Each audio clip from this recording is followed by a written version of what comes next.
Hello everyone, dear teachers and class partners. Thank you for watching my video about explaining the phonology fundamentals. How does the sounds works in a language? How does the sound can give meaning of a language and of communication? So let's start with the term phoneme. The phoneme is the basic unit of the sounds. It's like the building blocks of a word, but instead of writing way, sound level way. Okay, we have different phonemes that consist a word. We have the example of bag.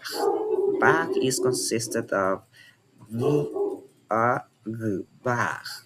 Three phonemes.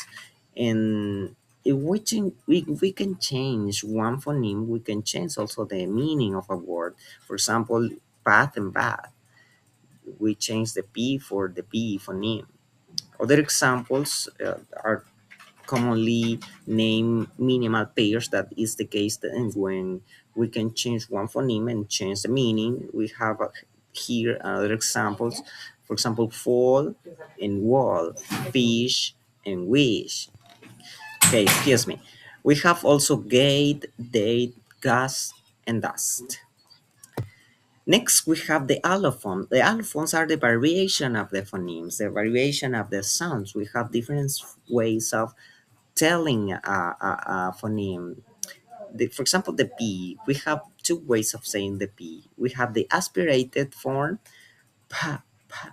We can feel the puff of air that gets out of our mouth, and the pa, pa, the unaspirated form.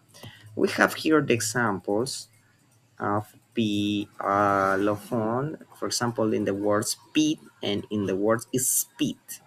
And pit, we can feel the puff of air, and speed, we can't feel the puff of air. Both are different ways of saying the same phoneme.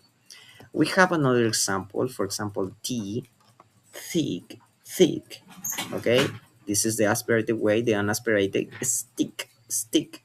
And for bitter, we have a flap.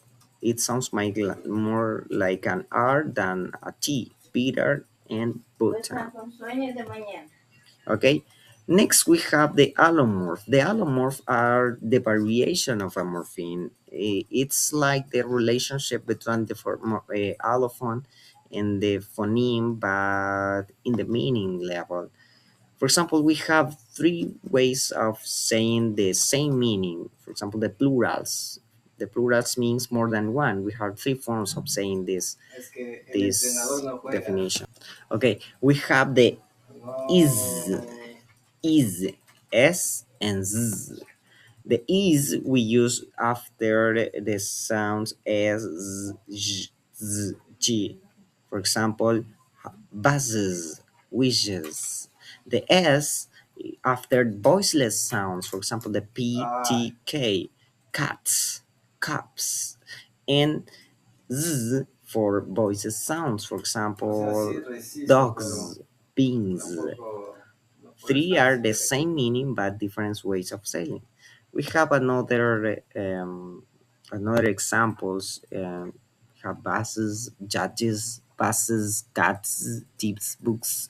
Different ways of speak. uh, Different ways of saying the same meaning. Sorry, different ways of saying the same meaning. Mean the same, but if saying in different ways. For example, we have the past tense verb. We have the how do we say a past tense? Did, it, depending the context and the word. Okay, and for last, we have a brief summary. The phoneme existing some units. It can change the meaning of a word. The allophone that are the variation, the different ways that we say a phoneme. It depends of the context, and the allomorph that is the variation of the morpheme, the variation of the same meaning. Okay, thank you.